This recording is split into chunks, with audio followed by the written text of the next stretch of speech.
সত্য তার স্বামী ইন্তেকাল করেছেন। মাহরাম হিসাবে তার ছেলেও আমি একসাথে হজে যাচ্ছি। এমত অবস্থায় আমার বোনের হুকুম কি? তার হজে যাওয়ার ব্যাপারে কোনো বাধা আছে কিনা দয়া করে জানাবেন। আমরা প্রথমেই দোয়া করি আল্লাহ তাআলা আমাদের এই বোনের স্বামীকে মাগফিরাত নসিব করেন এবং তাকে এবং তার পরিবারকে সান্ত্বনা নসিব করেন। যদি কোনো নারী হজের টাকা পয়সা জমা দিয়েছেন, সকল প্রস্তুতি সম্পন্ন করেছেন, এর মধ্যে তার স্বামী মারা যায়, তাহলে একদিকে তার হজ করার তাগাদা, অপরদিকে স্বামীর মৃত্যুতে একজন মুসলিম নারী হিসাবে তার 4 মাস 10 দিন নিজস্ব আঙিনা নিজস্ব বাসায় থেকে ইদ্যত পালন করার বিধানটাও তার জন্য আবশ্যক। এক্ষেত্রে তিনি কোনটা করবেন? যে কোনো একটা তাকে ছাড়তে হবে। এর উত্তর হলো, এরকম পরিস্থিতিতে তিনি যদি হজের সফর শুরু না করে থাকেন, এখনও ফ্লাইটের বাকি আছে আর কয়েকদিন, এরকম সময়েই মৃত্যুর ঘটনা যদি ঘটে, তাহলে সেক্ষেত্রে তিনি আর হজে যাবেন না, তিনি ইদ্যত পালন করবেন। স্বামীর মৃত্যুর ফলে তার শোক পালন, ইদ্যত পালনের জন্য 4 মাস 10 দিন নিজ গৃহে অবস্থান করবেন।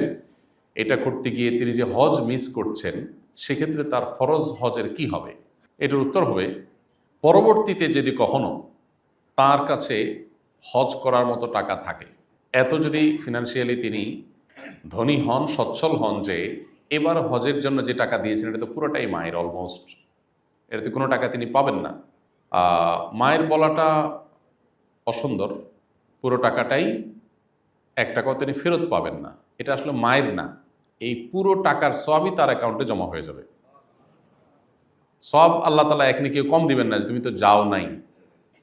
কারণ তিনি 7 লাখ, 7.5 লাখ, 8 লাখ যে টাকাই জমা দিয়েছেন, ভালো কাজের জন্য দিয়েছেন। আর নবী সাল্লাল্লাহু আলাইহি ওয়াসাল্লাম বলেছেন, মান হাম্মা বিহাসানাতিন ফালাম ইয়ামালহা, যদি কেউ কোনো ভালো কাজ করার প্রতিজ্ঞা করে, সকল প্রস্তুতি সম্পন্ন করে একেবারে সিরিয়াস, হ্যাঁ আমি এটা করব, ফাইনাল করে ফেলেছে, বাট করতে পারে নাই, তো আল্লাহ তাআলা তাকে সে কাজ করার পরিপূর্ণ সওয়াব দিয়ে দিবেন।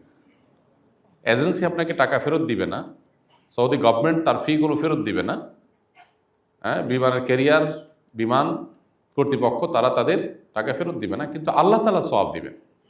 এই জন্য প্রথম কথা হলো, মন খারাপের কারণ নেই যে আমার হজ হলো না। আপনার কি হজ দরকার না সওয়াব দরকার? সওয়াব দরকার, তো সওয়াব আপনি পেয়ে যাবেন। হ্যাঁ, ফরজ হজ আপনার আদায় হবে না। সেটার জন্য কি করবেন?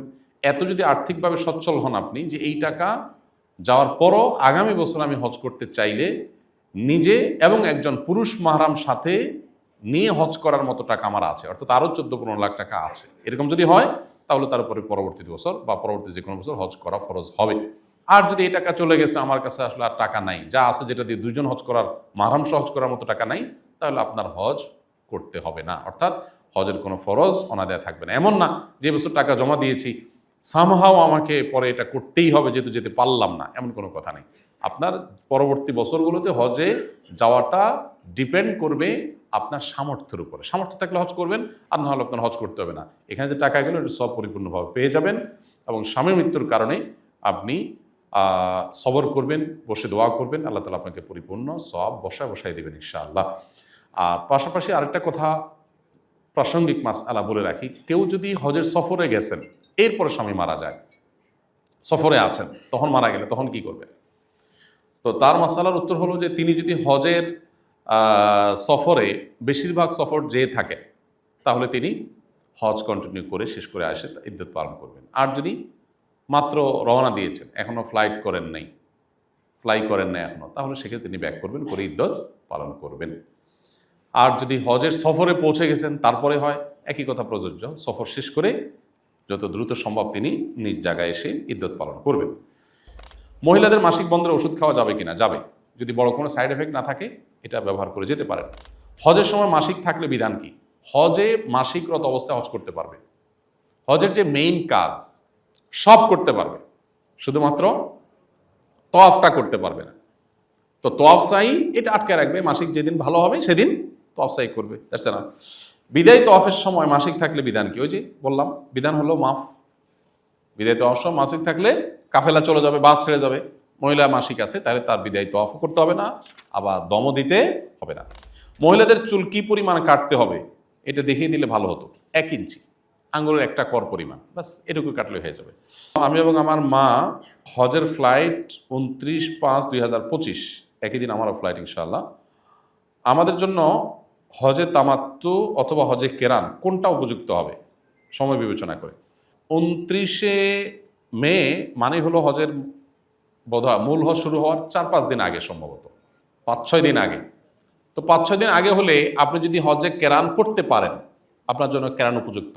ওমরা করে 5-6 দিন আপনি এহরামরত থাকবেন। এটা যদি আপনার জন্য অসুবিধা না হয় তাহলে কেরানের জন্য গুড, কারণ এরপরে বোধহয় লাস্ট ফ্লাইট আর একটা আছে বা একদিন আছে লাস্ট ফ্লাইট। সো এটা কেরানের জন্য বেস্ট যদি আপনি হিম্মত করেন। আর যদি মনে করেন যে না, কেরান আমার জন্য কষ্ট করা হবে, তাহলে তামাত্তু করবেন। ওমরা শেষে মহিলাদের চুল কেটে হালাল হওয়ার ক্ষেত্রে এমন কোনো বিধান আছে কি না যে শুধু হালাল ব্যক্তি দ্বারাই মহিলাদের চুল কাটতে হবে? এটা আমরা বক্তব্যে বলেছি বারবার, কোনো অসুবিধা নেই, যে কেউ যে কারোটা করে দিতে হবে, হালাল করে দিতে পারবে।